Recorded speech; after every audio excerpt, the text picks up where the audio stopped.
నమస్తే, నేను ప్రశాంత్. చాలా రోజుల తర్వాత వైఎస్ జగన్ అసెంబ్లీకి రావడం జరిగింది. వచ్చి కేవలం 2 నిమిషాలలో మళ్ళీ వెళ్ళిపోవడం జరిగింది. ఇంతకీ అసలు ఎందుకు వచ్చాడు, ఎందుకు వెళ్ళిపోయాడు, దీని గురించి అయితే మాట్లాడేందుకు ప్రస్తుతం మనతో పాటు సీనియర్ జర్నలిస్ట్ దుర్గా వడ్లమణి గారు ఉన్నారు. నమస్తే మేడం. నమస్తే అండి మేడం, చాలా రోజుల తర్వాత వైఎస్ జగన్ అసెంబ్లీకి వచ్చి సభ నుండి కేవలం 2 నిమిషాలలో వెళ్ళిపోవడం జరిగింది. ఇంతకీ అసలు ఎందుకు వచ్చాడు, ఎందుకు వెళ్ళిపోయాడు? సింగడు అద్దంకి వెళ్ళను వెళ్ళాడు, రాను వచ్చాడు. అదేవిధంగా ఇంకో సామెత కూడా ఉంది, పుల్లయ్య వేమవరం. అంటే ఎందుకు వస్తారో ఎందుకు వెళ్తారో తెలియదు. ఆ కథ మీకు తెలిసే ఉంటుంది, నేను చెప్పక్కల. సింగడు అద్దంకి కథ.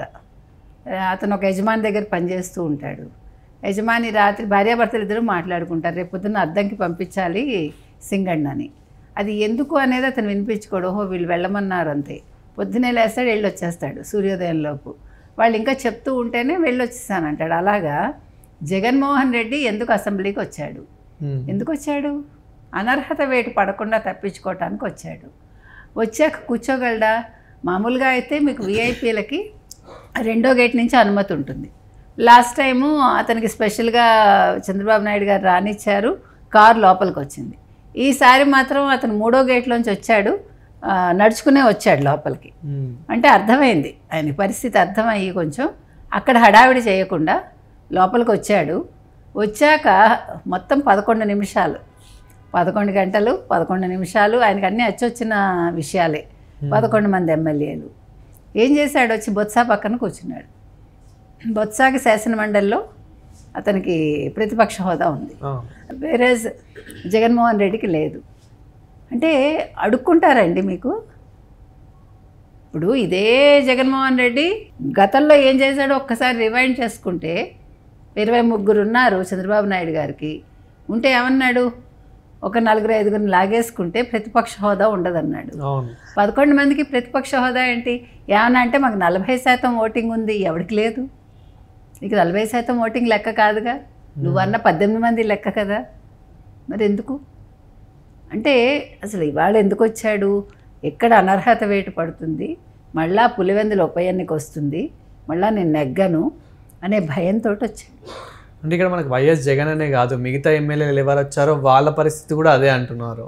అంతే కదా. ఇప్పుడు ఏమండి, ఇదేంటది, ఆవు చేలో మేస్తే దూడ గట్టును మేస్తుందా అని. మరి అంతే కదా, ఆయనకు అనర్హత అయితే మిగతా వాళ్ళకి అనర్హత.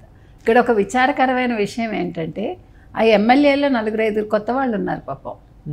వాళ్ళ పరిస్థితి ఏంటి చెప్పండి? వాళ్ళు అనర్హత వేటు వేయించుకుని ఇప్పుడు ఆ ఎమ్మెల్యేలు అందరూ ఒక 50-60 కోట్లు ఖర్చు పెట్టారు కదా. అంటే మనకి తెలిసి మినిమం వీఆర్ టాకింగ్. మరి వాళ్ళందరి పరిస్థితి ఏంటి చెప్పండి? ఇప్పుడు ఇలా మీరు 11 నిమిషాలు సభకి రావడం ఎందుకు? ఇప్పుడు ప్రజాధనం దుర్వినియోగం అవడమేగా. వచ్చి సైన్ చేసేసి వెంటనే వెళ్ళిపోతే బాగోదని గవర్నర్ ప్రసంగాన్ని అడ్డుకుని, అంటే మినిమం కామన్ సెన్స్ లేకుండా, ఒక రెస్పెక్ట్ లేకుండా, సభా మర్యాదలు పాటించకుండా, ఒక గవర్నర్కి ఇవ్వాల్సిన ఒక గౌరవాన్ని ఇవ్వకుండా, అంటే వాళ్ళు ఒక ప్లాన్ తోటి వచ్చారు. ఎందుకు వచ్చాడో తెలుసు అందరికీ. కానీ వాళ్ళ ప్రజలు ఆశ్చర్యపోతున్నారు, ఏంటి ఇట్లా బిహేవ్ చేయటం ఏంటి వైసీపీ? వాళ్ళని అసలు మనం ఎన్నుకోకపోయిందే ఇందుకోసం. ఇప్పుడు ఈ 11 సీట్లు ఉంటే కూడా వీటిని కూడా వద్దనుకుంటున్నారు వీళ్ళు. మరి ఇప్పుడు వీళ్ళకి అసలు జీతభత్యాలు ఇవ్వకూడదు కదండి న్యాయ ప్రకారం. అసలు దీని మీద కూడా ఒక, అంటే రఘురామకృష్ణరాజు గారు లాంటి వాళ్ళు దృష్టి పెట్టాలి. అంటే వీళ్ళనే కాదు, ఏ ఎమ్మెల్యే అయినా సరే, ఏ ఎంపీ అయినా సరే, మీ విధులు మీరు నిర్వర్తించకుండా మీకు జీతాలు తీసుకునే అర్హత లేదు. ఇవాళ మీరు ఎందుకు వచ్చారు? ఇప్పుడు మళ్ళీ ఇంకా రాడు రేపటి నుంచి. ఇప్పుడు మీకు 28 బడ్జెట్ సమావేశాలు ఉన్నాయి, ఖచ్చితంగా రాడు జగన్మోహన్ రెడ్డి. ఎందుకంటే అది చాలా అన్యాయం అండి. అది ఇప్పుడు ప్రతి ఎమ్మెల్యే కూడా బాధగానే ఉంటుంది. ప్రతిపక్ష పార్టీ అంటేనే ముందుగా ప్రశ్నించాలి. అసలు ఇప్పుడున్న ప్రభుత్వం ఏదైతే ఉందో దాన్ని ప్రశ్నించడమే ప్రతిపక్ష పార్టీది. కానీ ఇక్కడ వైఎస్ జగన్ గారే కాముగా ఉంటే ఇంకా, అంటే ఆయనకి ఏంటంటే నాకు క్యాబినెట్ హోదా లేదు, నాకు ఎక్కువ సమయం ఇవ్వరు, నేను ప్రజా సమస్యల మీద నేను మాట్లాడాలంటే నాకు ఎక్కువ సమయం కావాలి. దేనికి కావాలి? మనిషి మాట్లాడదలుచుకుంటే చాలా క్లుప్తంగా 2 నిమిషాల్లో మీరు చెప్పాల్సిన అంశాన్ని చెప్పచ్చు. మీకు ఒక ఎమ్మెల్యేకి ఇచ్చే సమయం మీకు ఇస్తారు. ఇప్పుడు మాట్లాడడం ముఖ్యం, కానీ ఎంత సమయం అనేది ముఖ్యం కాదు. ఇప్పుడు మీరు ఒక అంశాన్ని మీరు 10 నిమిషాలు మాట్లాడగలరు, 2 నిమిషాల్లో ముగించగలరు, అరగంట కూడా మాట్లాడగలరు.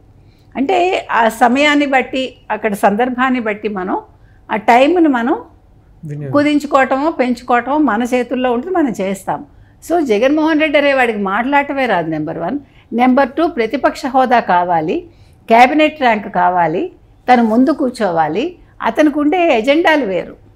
అక్కడ ప్రజల సమస్యల మీద గళమెత్తడం కోసం కాదు, ప్రజా సమస్యల మీద గళమెత్తాలనుకుంటే గతంలోనే వచ్చేవాడు. మాక్ అసెంబ్లీ పెట్టుకోడు, అంతకంటే శ్వేతపత్రాలు విడుదల చేసినప్పుడు దాని మీద ఆయన మాక్ అసెంబ్లీ పెట్టుకుని దానికి వివరణ ఇవ్వడు.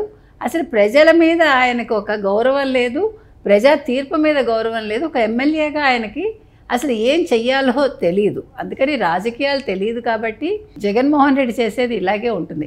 ఇవాళ ఆయన వల్ల ఎమ్మెల్యేలు బలైపోతున్నారు. బొత్స ఆయన ఏదో మాట్లాడుకున్నారు, టక్కుని లేచారు, వెళ్ళిపోయారు. 10 నిమిషాలు ఉన్నారు సభలో, 11వ నిమిషానికి బయట ఉన్నారు. సో 11 మంది 11 నిమిషాలు 11 గంటలు అయిపోయింది ఇవాళ. అంటే వాళ్ళు 11 మంది అసలు ఏం మాట్లాడలేదా మేడం అక్కడ అసెంబ్లీలో? మాట్లాడటం ఏంటి, గవర్నర్ ప్రసంగం అవుతుంటే వీళ్ళు ప్లకార్డ్స్ పట్టుకుని మాకు ప్రతిపక్ష హోదా కావాలని, జస్టిస్ కావాలి మాకు అంటే ఏం జస్టిస్? మీరు ఎవరి కోసం జస్టిస్ అడుగుతున్నారు? జగన్మోహన్ రెడ్డికి జస్టిస్ ఏంటండి? జగన్మోహన్ రెడ్డికి ప్రతిపక్ష నేత హోదా ఇమ్మని అట్లా అడుక్కోవటం ఏంటి? ఇవాళ ఓడిపోయాడండి జగను. ఓడిపోబట్టే ఇవాళ వచ్చాడు. ఎందుకంటే మేము కేసు వేసాము రాను అన్నాడు. 60 రోజుల్లో ఇది ఎప్పుడైతే చెప్పారో రఘురామకృష్ణరాజు గారు, భయపడి వాళ్ళు వచ్చారు. కాబట్టి ఇవాళ జగన్మోహన్ రెడ్డి ఓడిపోయాడు. జగన్మోహన్ రెడ్డి ప్రతిపక్ష హోదా లేకపోయినా కూడా ఇవాళ అసెంబ్లీకి వచ్చాడు. అది చెప్పుకోలేక కావాలని తన ఎమ్మెల్యేల చేత గొడవ చేయించి బొత్స వీళ్ళు అరవలేదు, ఎందుకంటే అతను శాసనమండలి ప్రతిపక్ష నేత కాబట్టి. వీళ్ళు అరిచారు. తర్వాత వాళ్ళు వెళ్తూ ఉంటే వీళ్ళిద్దరూ కూడా లేచి వెళ్ళిపోయారు. ఏది ఏమైనా ఇది జగన్మోహన్ రెడ్డి ఓటమి, ఖచ్చితంగా ఓటమి. ఎందుకంటే ఆయన చెప్పేది ఒకటి చేసేది ఒకటి. ఇవాళ భయపడి మొత్తానికి అసెంబ్లీకి వచ్చాడు. అంటే ఇవాళ ఆయన అయ్యన్న పాత్రుడికి భయపడ్డాడు, రఘురామకృష్ణరాజుకి భయపడ్డాడు. అతనే భయపడుతున్నాడు అని అంటే ఇంకా మిగతా 10 మంది కూడా ఇంకా తప్పదు కదా, వాళ్ళకి అసలు వాయిసే ఉండదు. కాబట్టి జగన్ భయపడినప్పుడు వాళ్ళు భయపడినట్టే. ఏది ఏమైనా ఇవాళ జరిగింది ఇదండి. మొత్తం మీద జగన్మోహన్ రెడ్డి మళ్ళీ 60 రోజుల వరకు మీకు అసెంబ్లీ మొహం అయితే ఖచ్చితంగా చూడడు. ఇప్పుడు తాడేపల్లికి వెళ్తాడా, ఇవాళ యలహంకకి వెళ్ళిపోతాడా అనేది వేచి చూడాలంతే. Thank you madam.